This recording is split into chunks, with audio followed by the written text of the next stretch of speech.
So let me start by asking both of you what you see as the major economic fallout from this crisis. So I could think of a few almost equally important to me: the increase of public and private debts, lower potential growth, probably, changes in the way we work over distances. Maybe that's a positive disruption, even also when it comes to fighting climate change. So what is your take, Megan? Yeah, so I think when the dust finally settles, we're going to find that this crisis actually just accelerated a lot of things that were already happening. And so I think the biggest long-term economic impact of this crisis is probably on inequality, by which I mean income and wealth inequality, but there are a lot of other kinds of inequality that are, of course, wrapped up in that. And so I would say, first of all, our labor force globally, but particularly in the US, has never been so vulnerable to a lockdown like the kind we had in the developed and developing world. It was mainly hourly service workers who were immediately affected as we all locked down, and demand was completely halted. So there was absolutely no demand for things like waitresses and waiters, dry cleaners, things like that. And so it was these hourly service workers who were hit first and hardest, particularly in the US, where we rely on unemployment insurance to support them rather than trying to maintain some kind of connection between workers and their employers. And so it's exactly these hourly service workers who have hardly gotten any wage gains over the past decade. Services jobs tend to be low wage, low hour jobs. And so it's exactly these people who had barely gotten back on their feet since the last crisis who got knocked off their feet again immediately. And so our labor force was incredibly vulnerable. And we'll be dealing with that for years to come. We've had a jobs report in the US that was actually really positive, showing that we've actually hired back a lot of people who were laid off. The immediate bounce was always going to be fast. Getting the first 20% of people back into work was always going to be way easier than getting the last 20% back into work. And so we're not going to get back to where we were before this crisis in terms of the labor market for years to come.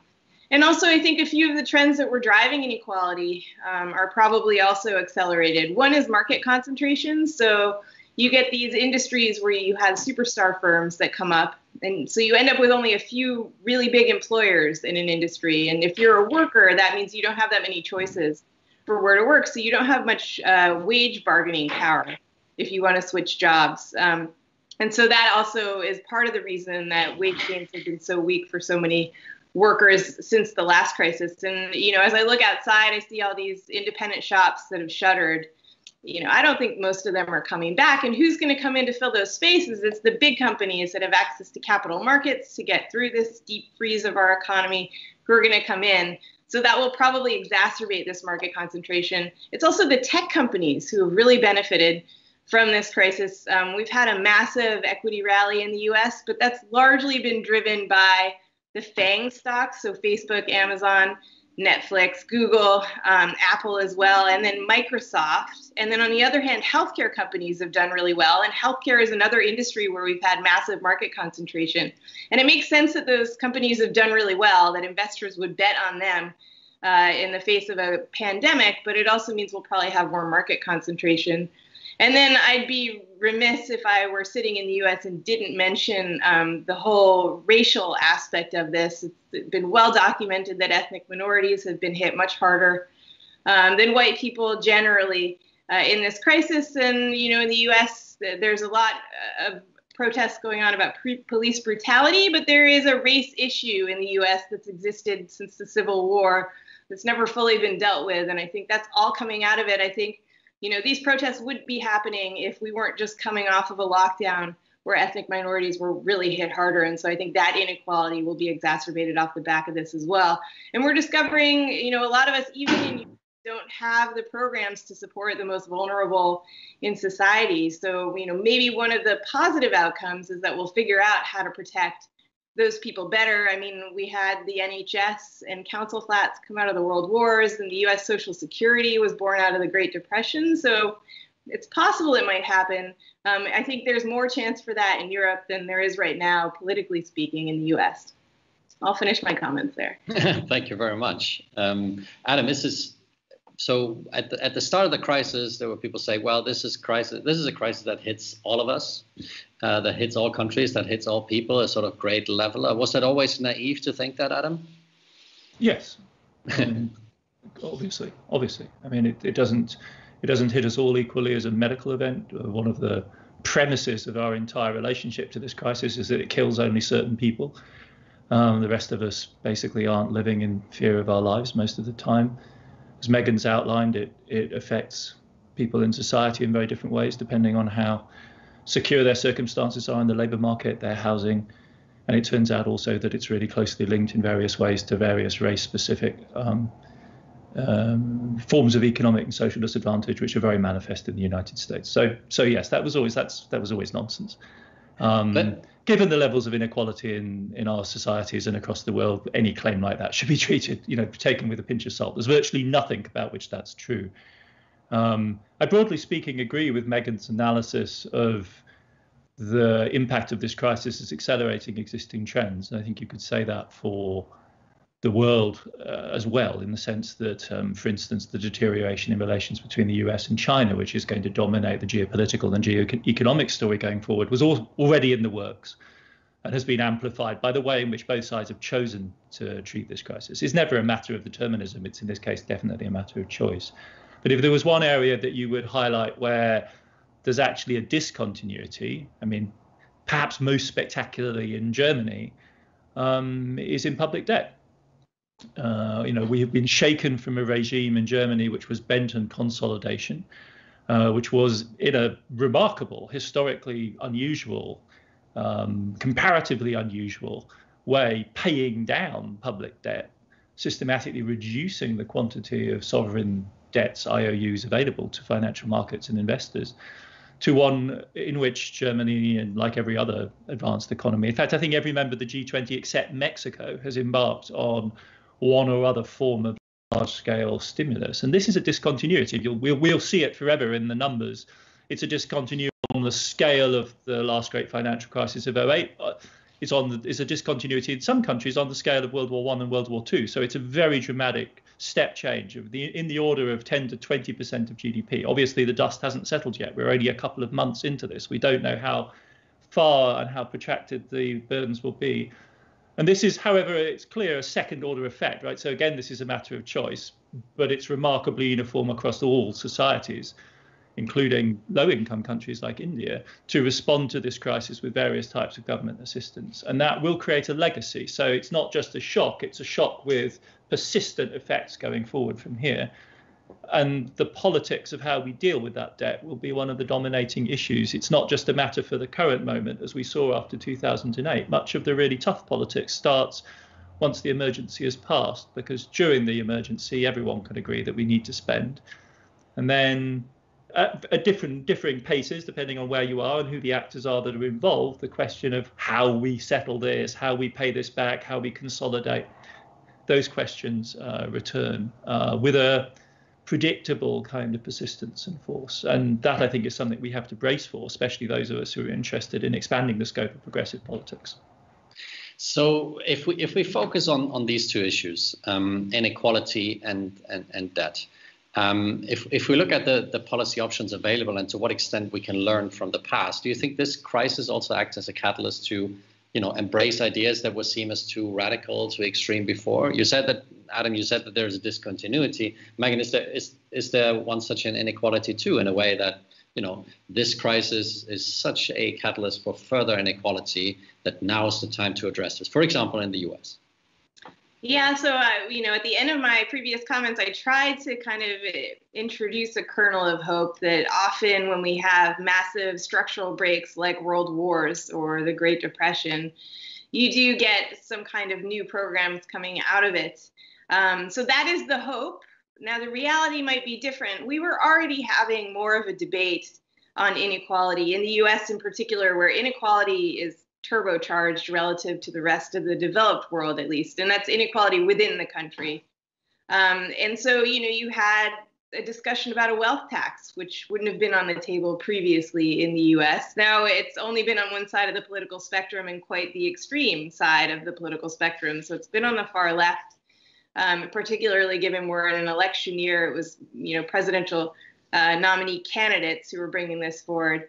That being said, that even though those nominee candidates have dropped out, the debate has stuck around, not just on a wealth tax, but also on the healthcare system. Why do we have healthcare tied to jobs? When people lose their jobs, and it's a double whammy in the U.S., for example. And so you do see Joe Biden, who is the presumptive nominee for the Democratic Party, bringing in members of Bernie Sanders' advisors into his tent to talk about things. So Stephanie Kelton, who's the poster child for modern monetary theory, which is a complicated theory, but generally suggests we should spend more. Deficit spending, the deficit shouldn't be a constraint.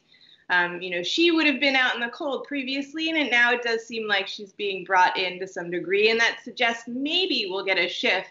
Maybe there's some understanding in the U.S. that actually just doing things the way we've always done them won't work, particularly off the back of this crisis. So, the debate has shifted a little bit, but like I said, are we going to have healthcare for all in the U.S.? I just don't think the politics are there for that.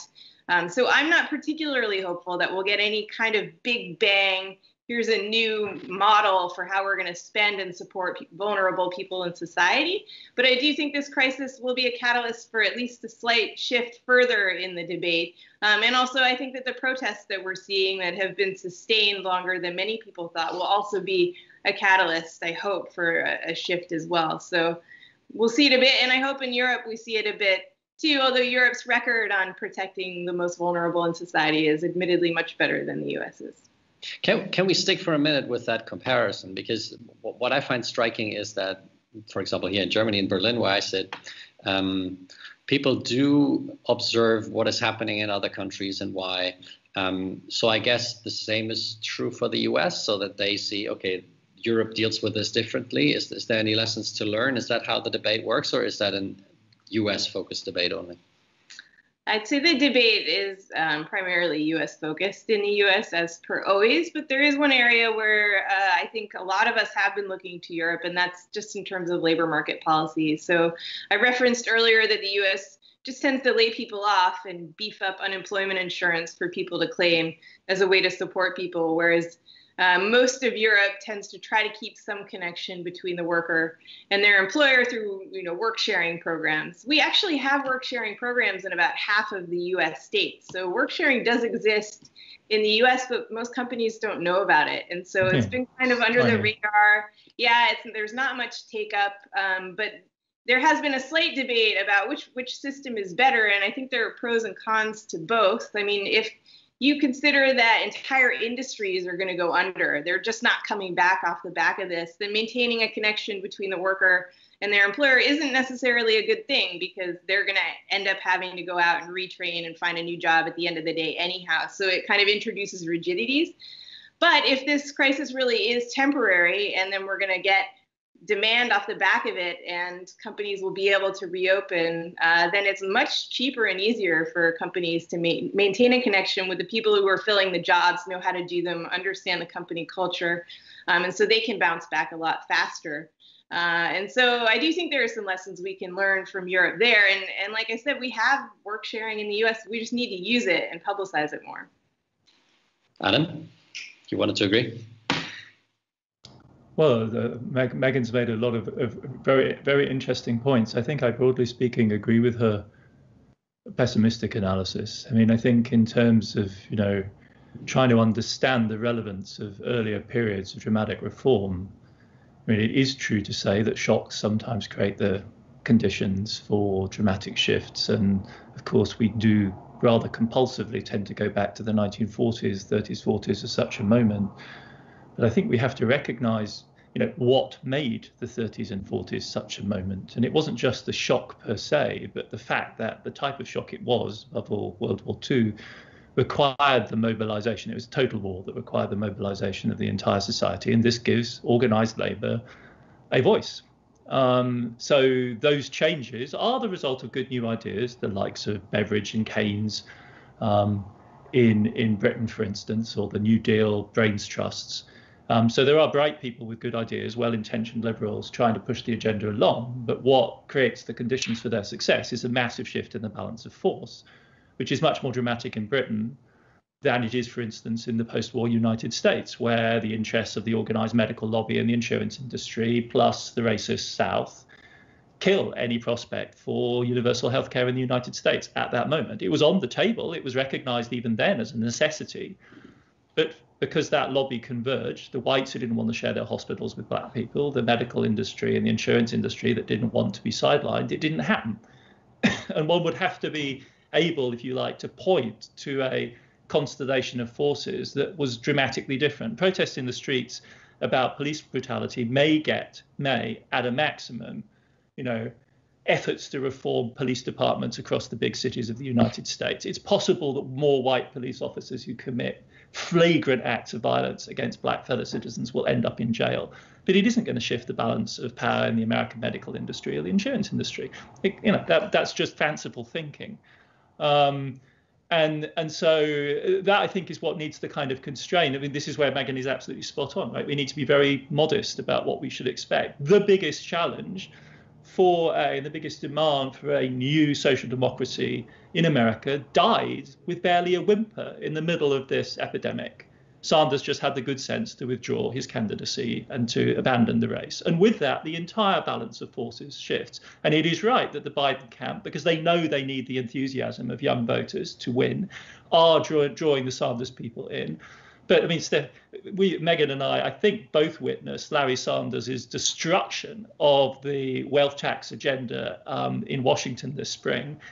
And you can bet your bottom dollar that that's not on the Biden tax agenda this fall. It's just not. It's not going to be there. The centrist Democrats are never going to wear that. So we do need to be, not just generally invoking historical crises to, build up expectations of shift. You need to be able to point to specific constellations of force and the ideas. And, no doubt there is a ferment of new ideas, which meetings like this also encourage, we hope. This is true in Germany as well, about various types of policy proposal. But unless you've got that constellation of forces and the political coalitions to back it up, it remains that. It remains interesting, enthusiastic, encouraging talk, basically. So those are the stakes. And for me, around debt, the fundamental game changer is that the debts in certain parts of the world are now going to be, post-crisis, so high that it seems to me that austerity just dies at that moment. It's not, I think, going to be viable to construct a policy for the Eurozone, for instance, around a scenario in which you lever Italy's debt, which will be over 150% of GDP, back down to 125% of GDP through some sort of fantastic algebra of primary surpluses in the Italian budget. We did that with Greece. So Europe is capable of magical thinking when it comes to sovereign debt. I just don't think with Italy, because it's big, it's really big, it's macroscopic, irrelevant, we can indulge in that anymore. And I think that's going to be the real challenge. Austerity is just going to run into the brick wall of a debt burden which is too high for it to be any longer plausible, in a case which is both undeniably too big to fail, and also undeniably too big to bail.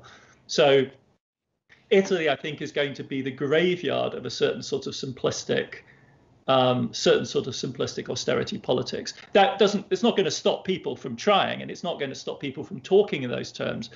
It just, I think at this point, is too at odds with reality to make that viable. But we saw, for example, in the German debates, that one of the arguments being made quite forcefully, and which I think carries some weight going forward, is the idea, okay, there are some countries in Europe that have done fiscally prudent policies, as they call it, and that has enabled them to respond much more forcefully to this crisis. So basically emboldening the idea that we need to bring down debt to be able to tackle a crisis like this. Don't you think that this narrative, even though the high debt numbers clearly suggest otherwise, that we won't be able to bring this down with any magical thinking of primary surpluses, that this narrative, Megan, do you think this narrative carries a strong weight, or do you think this is really a permanent shift in how we view austerity, also in light of maybe the experience that we have made since the financial crisis, right? To what extent do you think that the experience with austerity after the financial crisis is informing that debate now? So I think the Eurozone crisis is playing a huge part in how much tolerance there is for austerity now. And I agree with Adam entirely. I think the narrative that some countries have been really fiscally responsible, and that's why they have so much room to address a purely exogenous external shock as a pandemic, I think it's totally inappropriate. It involves some kind of morality that just doesn't have a place here. This really is an external shock. You can't blame it on anyone. Yeah, it's good to have a bit of a rainy day fund, but even if Italy had a bit of a rainy day fund, it would still be adding massively to its public debt burden. So I think that narrative is just totally inappropriate. And I do think that austerity will hit a wall, not only because, debt burdens are just going to be too big, but I think also there's just no tolerance for that kind of austerity among the weaker countries in Europe. We've seen what happens when you do that. Greece has had an unprecedented depression, was just barely starting to get back on its feet before this pandemic. Kind of, though. There's still a lot of imbalances in the Greek economy. It was still in current account deficit, which is not a great sign given the massive correction that it underwent. It just doesn't work very well, austerity. And I don't think there's any way that you're going to take a big country like Italy and get them to sign up to that. I just don't think there's any chance. So I agree. And that's the good news, is that austerity is probably off the table as a solution for an equilibrium in this crisis. I think instead we're going to have to look at other new things like this recovery fund, which is most important, in my view, for Germany's repositioning in the entire debate. And it's related to the question that you asked, because there was such animosity between the weaker Southern European countries and Germany before this. That a German-led demand for austerity just would have been rejected offhand anyhow. Now Germany has politically repositioned itself in the debate through this recovery fund. And I think that's the biggest contribution that we've had actually in responses to this crisis globally. So I think that's a really big deal. So I don't think we're going to go with austerity. We're going to have some kind of creative solutions, and we're going to have debt relief. That's just going to have to happen. What I worry about is that I completely agree. Is that what I worry about is austerity comes in through the back door. I don't think it comes in. I completely agree with Megan. Politically, it's dead, and Berlin doesn't look as though it wants to be the poster child anymore. If anyone's going to do that dirty work, it'll leave it to the Dutch and the Austrians.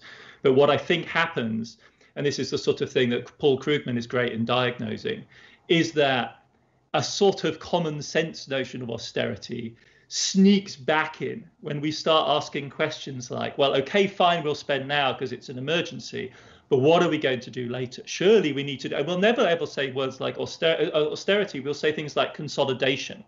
We'll use words that the Germans particularly love, like sustainability, Nachhaltigkeit, which has a sort of segue to a green discourse. We'll talk about intergenerational equity. There's an entire candy-colored vocabulary of austerity talk that will be mobilized. You can already see it happening, in which, as it were, you offset the bravery and the boldness of saying, you know what, now we're going to spend whatever we need and solidarity is necessary, and you offset that by a kind of cautious, but we all understand, don't we, that in the medium term, we need to return to reform, we need to turn to paths of sustainability, and so on. And with a degree of inevitability, that kind of pushback will happen, and that's where a progressive politics, that's where I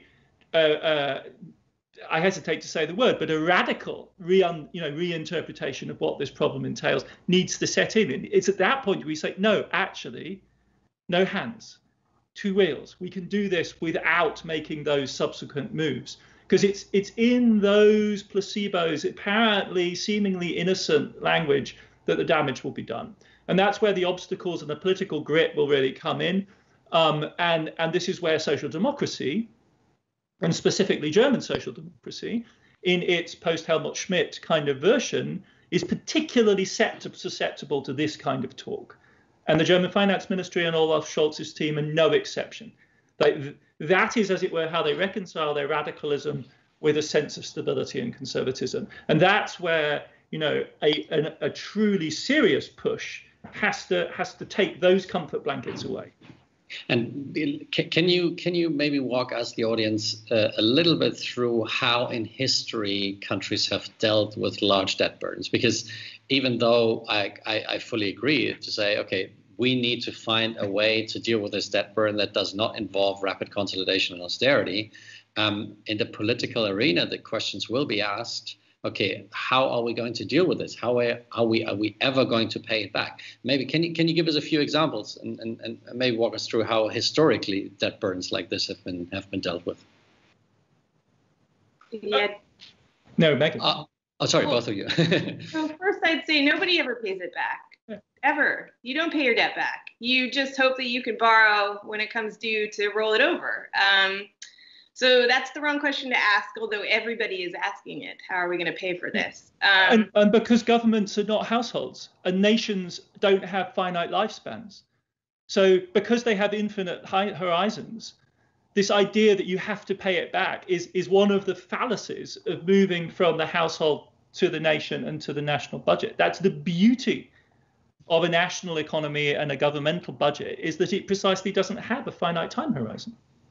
Megan, you wanted to, this was the first, and there was another. Well, so, I mean, it's not just important to look at your debt burden. You have to look at how much it costs to borrow that much money. And right now, most of the world's major central banks have said we're going to keep borrowing costs incredibly low for the foreseeable future. So it would be irresponsible not to borrow right now. It's so incredibly cheap, and in some cases you get paid for it in parts of Europe, depending on the maturity of debt that you're borrowing. So it's a no-brainer. I mean, it was a no-brainer actually before this crisis. But now that we're in this crisis and we've got this promise of low borrowing costs for the foreseeable future, you know, when I'm asked how are we going to pay for this, the answer is deficit financing for major developed economies who can issue their own currency, but also for the Eurozone, because borrowing costs are going to be so incredibly low for so long, and the ECB will be accommodative and supportive for a long time. The big concern there is, well, what if we get a bout of inflation? Then central banks are going to have to respond by hiking rates, and that pushes borrowing costs up, and all of a sudden our debt will be unsustainable. And I would say, you know, don't worry about it. We could get a little bit of inflation. Actually, inflating your way out from under a debt burden isn't a terrible way to go in terms of trying to whittle your debt burden down. So a little bit of inflation is actually a good thing. And I think most major central banks would be the first to celebrate if we had a bit of inflation. Runaway inflation is another experience, but we didn't get runaway inflation when we were, you know, pumping tons of liquidity into our markets after the last crisis through bond buying programs. You know, we got asset class price inflation, but we didn't get consumer price inflation. It's actually really hard to generate inflation now for a bunch of different reasons. So I'm not at all worried about inflation. We might get a little bit, but that's a good thing. Adam. Yeah, I mean, historically, exactly as Megan says, I mean, if we think about the big debt episodes in the past, they've really consisted. There are three things which have historically generated really big debts. And in Europe in particular, we tend to think of what is in fact a unique episode from the late 60s through to about the late 1990s, when welfare state logics were driving debt accumulation. Aging populations, increasing welfare spending was bona fide driving. And this is what right-wing economists then theorized as the democratic deficit syndrome, in which, as it were, they then decided that societies were constitutively incapable of regulating their ability to their tendency to drive up debt. This is where we get the debt brake, Schuldenbremse discourse from in Germany. You have to then impose non-discretionary limits on debt accumulation because we can't help ourselves. Historically, the two reasons why we've also accumulated debts, if you look at the charts, are big wars and government reactions to major financial crises or shocks like COVID-19. So there will basically be, as it were, four moments in the history of public debt since the early 20th century: World War I, World War II, the welfare state episode, 2008, and COVID. Those will be the four moments. And the way in which the previous big episode of debt was run down, which is the war episode, was by means, exactly as Megan said, of modest inflation that runs at 3 or 4% per annum. And you simply pitch that inflation at higher than the interest rate, so the interest rate is net negative. GDP goes rapidly, your debt to GDP, nominal GDP ratio improves rapidly. The debt burden, as it were, dissolves itself. Now, whenever you say that, and Megan was already, as it were, making this move, because as soon as you say, well, 3 to 4% inflation, you get the slippery slope argument. Well, the thing about 3 to 4% inflation is great if we could have it. But if you've got 3 to 4% inflation, don't you end up rapidly with 15% inflation? And 15% inflation per annum is much more disruptive to the real functioning of the economy. But again, you have to go back to this question, which Megan introduced at the beginning, and then I hooked to in the talking about in the 1940s. What is the balance of social forces in a society that allows price setters to drive a wage price spiral? That's what we saw in the 70s, was bargaining between employers and trade unions basically produce wage price spirals. As Megan was saying, our current situation is one in which that power, for better or worse, has evaporated. It makes economic policy making much easier, of course, because now economic technicians can basically move the levers, and there's not that much responsiveness in the economies and societies, advanced economies. Emerging markets are a different story. But on the other hand, it also directly links to the inequality story, in that the social forces that shaped the emergence of 20th century welfare states and so on have been massively disempowered in our current setting, which is particularly noticeable in the United States, and with absolutely dramatic consequences for inequality here. Again, to cite Larry Summers, I mean, he's come out with a working paper in the last couple of weeks, which attributes the entire malaise of the American economy in recent decades to this power shift. I mean, so even somebody in the mainstream of economic analysis like him can no longer deny the force of the sorts of elements that Megan was invoking early on with regard to shifting the balance of power in the economy. And those have an impact on the inflation calculus too. So historically, inflation has been our friend. Our problem right now is not that we're going to get it and it'll run out of control, but we can't even keep inflation above, close to 2%. It keeps constantly sliding into deflationary territory because of the pressure of globalization, the disempowerment of various types of bargaining actors, and a variety of other technological change which keeps driving prices down. So yes, inflation would be our friend. It's just our problem is it's very difficult to engineer. I just think quickly that also central banks, they don't know what to do with deflation. It's hard for a central bank to address that. Central banks have tools to address inflation and experience with addressing inflation. And so for a central bank, the more comforting problem to have would be more inflation, not less of it, which is, where we are now. It's just central banks have been really struggling for the past decade. Almost every major central bank has missed their inflation targets on the downside. So they really struggled to hit them.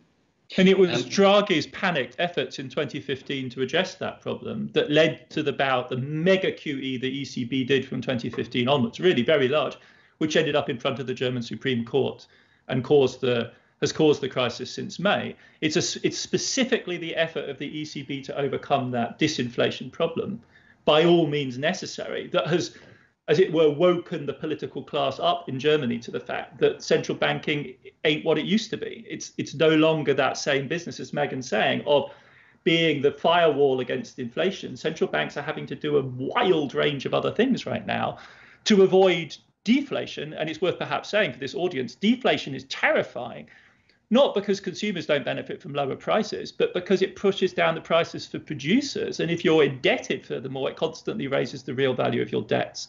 And as we all know with, say, a computer or a smartphone, the later you buy one of those, the better, because you get more tech, a better machine for a lower price later on. So it induces a sort of recessionary, contractive tendency. And as much as in Germany, central banking is thought of always in terms of inflation control, in the US, the prime problem is, in fact, the experience of the 1930s, which is one of deflation and depression. And as Megan's saying, the inflation problem is the good one to have. The nightmare problem is the self-reinforcing deflation recession. But can we stick to with the ECB for a second here, because you're both saying, well, inflation is our friend here, and central banks around the world have been doing a lot to get it. When it comes to keeping European debt sustainable, we've seen also during this crisis that the ECB has a very strong role to play, while at the same time we saw in front of the German Constitutional Court that the mandate that we have given the ECB so far is a rather limited one. So it seems there is a tension here between what we technically and economically need the ECB to do, and what, at least in this current configuration, it seems to be legitimate for the ECB to do, both legally and maybe even democratically. So, Megan, can we solve this tension without major changes to how the ECB operates, maybe even a change to its mandate? So not right now. The middle of a crisis is not the right time to change central bank's mandates. But, the Fed in the US and the ECB had just started looking into what their mandate is, whether they should think about different targets, because they have failed in their targets of inflation for the ECB, close to but just under 2% for the past decade, pretty consistently. But embedded in that mandate is a whole bunch of other things that affect inflation. So financial stability is a factor. Unemployment, it's one of the Fed's official mandates, not for the ECB, but it does, of course, feed through into inflation, as Adam was saying, through wages and wage price spirals in either direction. So I think that, right now the ECB's mandate does encapsulate a whole bunch of other things other than just its strict 2% or just under 2% inflation. In the middle of a crisis is not the time to do anything about it. But, I think it's more important to look at the tools. And central banks traditionally have one tool that they use. It's rates. You can hike them or you can lower them. And in doing so, you have to make decisions about who you're going to benefit, borrowers or savers. And of course, most of us are both. So it becomes a really complicated situation. I actually think the ECB's done the most innovative thing of any central bank in that it's actually introduced a second rate through these targeted long-term refinancing operations, or TLTROs, where basically they've introduced a rate for borrowers and they have another rate for savers, and they can move them independently, and they've started to do that. And in doing so, they can choose to benefit both borrowers and savers, and that's an unambiguous stimulus across the entire economy. Now, the ECB hasn't used it in its full force. It's just dipped a toe into the water, and we'll have an allotment of this month, so we'll see what the take-up is. But it is a subsidy for the banks, and it's a straight stimulus across the economy. I think everyone else should be adopting this, actually. I think the ECB is a real trailblazer on this front. And of course, the ECB is, buying up assets. I think every major central bank is going to be stuck buying up assets for the foreseeable future. And I don't think central banks are going to shrink their balance sheets. In fact, in testimony yesterday, Chair President Jay Powell said, well, maybe instead of shrinking the balance sheet, which they tried before and it didn't go very well, we'll just increase GDP so that, the ratio is better. And, that's one way to do it. It will take decades, if not centuries, to, have this all equal out. But it's an indication that even the Fed is thinking, yeah, we're never going to shrink our balance sheets either. In which case, if central banks don't ever shrink their balance sheets, then you could argue they're buying up the stuff, and it's just debt monetization by another name. And debt monetization is technically illegal for most central banks, but if there's always this promise that they'll deal with it later and they'll shrink their balance sheets, then in theory they're not doing anything wrong. And I think that's the right way to go in this kind of crisis, given the political environment that Adam and I have been talking about. Central banks are the actors that can step in and act really quickly. And so I think it's appropriate that they're adopting all these innovative tools. Adam. I appreciate Megan's point about the tactics of changing a mandate in the middle of a crisis. But in a sense, it seems to me that the court case in Germany has forced our hand. In the sense, the question really at this point is not whether or not the ECB will be politicized, but who politicizes it and on what terms. And the willingness of the German Supreme Court to hear a case brought by one of the founding members of the AfD tells you, I think, all you need to know about the risks that are lurking here. And the way I would put it is that we urgently need to adjust the legal mandate of the ECB to what it actually does, because the ECB, because it is a responsible institution, because it understands itself as the key federalist institution in a project of ever closer union, has in fact been doing a whole range of things which it shoehorns into its mandate by a variety of, they're very clever people and they have very good lawyers and they're very well intentioned. So they're constantly thinking up new reasons why what they're going to do next is compatible with their mandate. But everyone knows that it's basically a fig leaf. And, you construct an argument for interventions in bond markets, which are about narrowing spreads by way of saying, if we don't do this, the market will no longer convey the signals that we intend to send by our monetary policy, right? Rather than just simply saying, we are a defender of the integrity of the Eurozone. People who are laying bets on what's called redenomination risk, in other words, that the system will break down, are enemies of the Eurozone, and we will defend the Eurozone against that kind of speculation. That ought to be a legitimate part of the ECB's mandate. So yes, and likewise, it seems to me, if they're going to use the price stability mandate, as a cover for anti-recessionary, anti-deflationary interventions, which are broadly aimed and crucially also involve the labour market, then either we ought to say that, and we ought to say it's not just price stability, but a symmetrical price stability target. In other words, as much anti-recessionary as anti-inflationary, spell that out, make it over an average over a long period of time and require them to compensate for low inflation by high inflation. Or, as Megan was saying, do the radical thing, which is add an employment target, which after all the Fed has in its mandate and has not produced a slippery slope slide into the oblivion of sort of chaotic economic policy making that the advocates of a single target tend generally to suggest, right? Their argument is if the ECB has anything other than one mandate, it won't be able to cope. It will be torn back and forth between different conflicting objectives and will lose its mind and descend back into the 1970s. This is silly. Right? Because what effectively happens is that the ECB balances, it does all the balancing internally, it has to organize all that balancing around this one target, and that makes it incredibly susceptible to the kind of attack that it's just suffered from in the German Constitutional Court. So yes, defending the euro, maximizing employment, price stability that's symmetric, and obviously conformity with the Paris decarbonization targets. Because otherwise the whole game is up, right? If this shock that we've not suffered just now is not a wake-up call about the global macro risks from the Anthropocene, nothing ever will be. There are a group of risks we can see coming down the pike with regard to climate. It should not be acceptable that any form of QE money goes into subsidizing the debt issuance of heavily carbon-intensive European industries. That should just be ruled out, and it should be ruled out by an explicit mandate that says that part of what the ECB's mandate is to do is to ensure that capital market pricing, balance sheets, and its other operations are in conformity to what is, after all, a legal commitment, essentially a binding treaty commitment of the EU to this project of decarbonisation. Either we're serious about this or not. If we are, we should put it in and not force the ECB to imaginatively construct, argumentations by way of financial stability or something for what it needs to do anyway, what it wants to do. That this is political is clear. It's not obvious, and this is where I would immediately concede to Megan, how on earth do you have this conversation? I don't know. But if we constantly, seal our mouths for reasons of pragmatism, the conversation will never start. But this is the easy way out of the dilemma we're in. Redefine what it's supposed to do, bring it into conformity with what it's already doing. And yes, if this means a new political period in the discussion of monetary policy, from a progressive point of view in particular, that surely is something we ought to welcome, that we actually help our citizens, fellow citizens and voters understand the power that these agencies wield, which is huge. I think the trick, I can imagine for a German audience in particular, that what you've just said is maybe terrifying, Adam.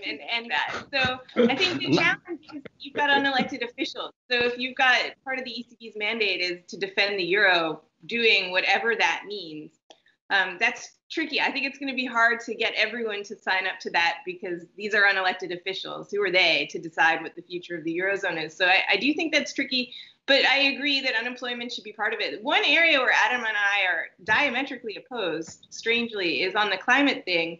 Not in our views about climate, just the central bank's window for operation is just a couple of years, and climate change is usually a more slowly burning issue. And so I think that the issues around climate change are absolutely important, and regulators and stress testers should be engaging with that. But for central banks, that goes beyond their immediate mandate. Thank you, Megan. I would love to continue exactly that conversation about climate change. There are other sessions at this Progressive Governance Summit on climate change. Unfortunately, our 45 minutes are up. It's been a very, very interesting conversation with both of you, and I think the progressive audience that listening to this have learned a lot about what the economic fallout, the main economic fallout of this COVID crisis is, and how to deal with it. And I think this last point that we need to have a debate about what is the mandate of the ECB, how should it be designed, should be probably a progressive project. I can only thank you both for joining me here, both from the US. Thanks so much, and good night.